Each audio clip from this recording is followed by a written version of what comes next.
So I want to, because people are going to, I'm curious. Fuck other people. I'm curious. What's the training like? We won't dive into Green Beret. Let's dive specifically. What separated Delta Force training? I'll I'll talk about what I can Right. and what's specific about it. But what I think will still kind of surprise most people. Um, the Delta Force was the most professional organization I've ever been a part of and ever will be a part of. They're just they get the label as because not a lot of people have interactions with them, so they fill if there's a void, they fill that void with whatever information they think needs to be there. We're not cowboys. Um, they're very professional. We absolutely play within the rules. We just aren't willing to always take no for an answer. And if you fight the rules hard enough, you can almost always find out there's an exception to the rule, or you'll make an exception to the rule, or the people who tell you no just tell you no because it's easy, and then you force them to prove why it's a no. So we're not a bunch of cowboys out there with no rules put on us. Um, and under that umbrella of professionalism, the training was no different. The training was just I had one instructor who said, tell me all the time, hey, it's not personal, it's just business. So there's a standard to be met. You either met the standard or you didn't meet it. And if you met the standard, you stayed in. And if you didn't meet the standard, you didn't get yelled at and thrown around and get told you a worm. You get a shake, you get a handshake sent back to your unit and said, hey, you've made it further than most people in the military could ever dream of. You're just not gonna continue to work here, but you'll still go back to be a SEAL or a Green Beret or a Ranger and do great things for your country. Keep your head up high.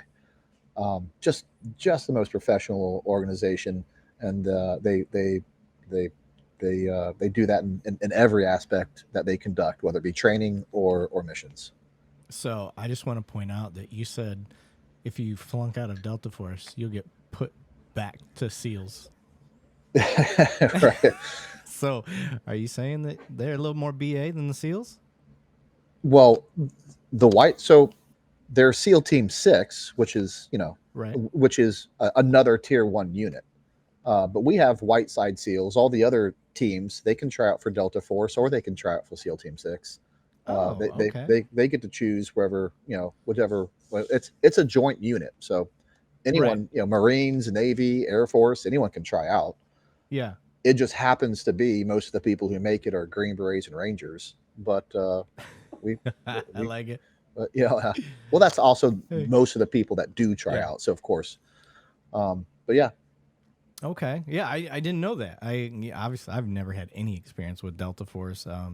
What little I know about the SEALs is just because I happen to run into a couple of them, and the pararescue for the Air Force is like our version of a specialized, and I've talked to a couple of those guys. I've been wanting to get one on the show because they're, you oh, know, I can get you one they're on the show. I'll combat field doctors basically. So Yeah, I'll get you one on the show. You want to talk to one? I got a bunch. yeah, I'm still friends with absolutely. several of those guys that would help support us during missions. They're great dudes. Yeah, they're man, they're level. I get to see some of their training, so I'm like, Jesus, I never had the ambition. I never. If you would Uh, have got me right out of high school, 18, yeah, yeah, sure. But I kind of joined a little later in life, 23. Had a little experience and was like, you know what, I can serve just in different ways. I tell you, So, the guys who sign up, even though it's just a few years later, the guys who signed up just a few years later were always head and shoulders above the rest, and it's kind of crazy what just a few years of life experience will yeah. do for you.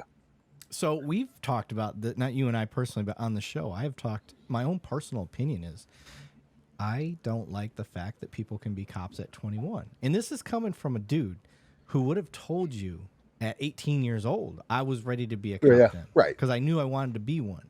But Yeah, now, 40-year-old me looking back through my career, Yeah. shit, I don't know that I was truly ready at 25, but I think that would be a good starting age Yeah. versus 21. Oh, I've never really thought about that, but I absolutely agree with that. Man, think of the calls and the decisions and what would be Yeah, domestic violence that a young person has to deal with and decipher without the life experience of age right. to see what he should do, who's telling the truth, how he should go about it, have the people skills developed to handle it. That's a lot. Yeah, It's a lot. yeah. I mean, you're asking a young guy to go solve, problems that have been developing for decades, Yeah. and then has nothing to relate. And I have a problem with that when we stick, I call them Boy Scout cops, and it's not a slam. It's just Yeah. they grew up,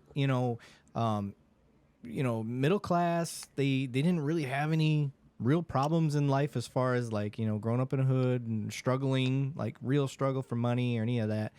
And then what do? We throw them in the hood. We make the, sink or swim, trial by fire. Right. And again, where's the life experience for them to fall back on Right. and take Yeah. from?